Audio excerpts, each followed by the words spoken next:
Sabi ni Idol, okay lang ba daw na madalas mag-SS. Yan ang kanyang Pero syempre, kung gusto mong malaman ang ating kasagutan, once again, ayan, sa mga bago pa lamang po sa ating channel, please do me a favor.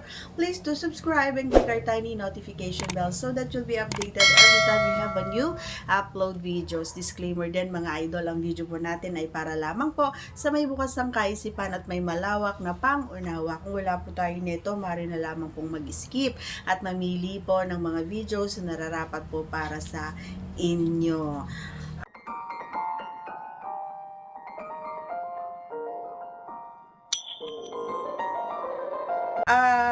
Actually ako halos araw-araw noon.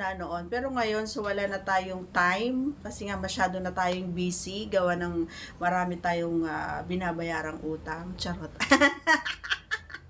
Hindi, busy tayo sa buhay.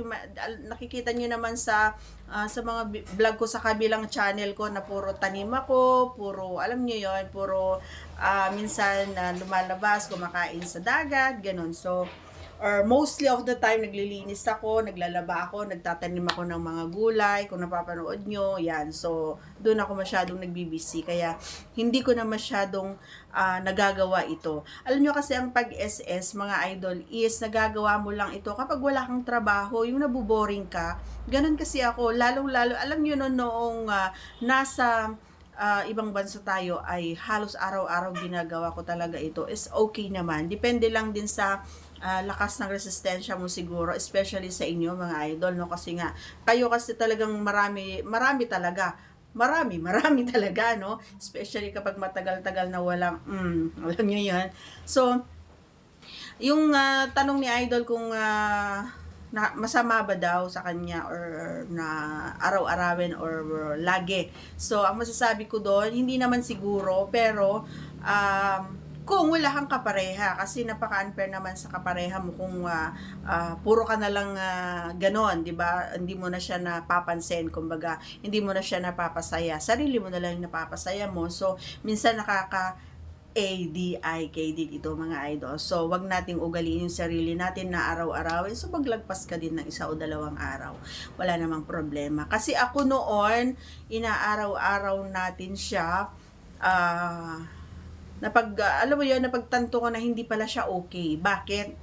Nagiging dry yung kutis, ganyan. And then, gaya ng sinabi ko na ADIK ako dito. Gusto ko kahit na tanghali o di kaya madaling araw, nagigising talaga ako. Gusto ko talaga, ganon. So, hindi ko na talaga maiwasan kasi nga wala naman tayong kaparehan noon. Nasa abroad tayo, di ba? Wala. So, yun lang yung nagpapasaya sa akin. And, especially kapag hindi ako makatulog, yung pagod ako, tapos para akong lutang, ganon.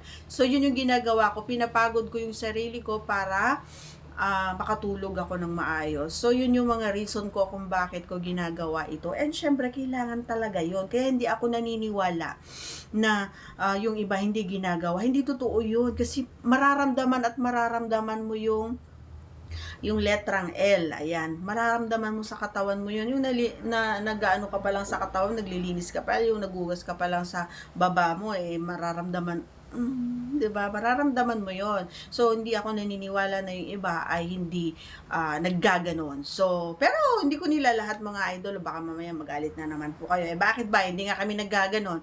So, choice mo yan, Mare.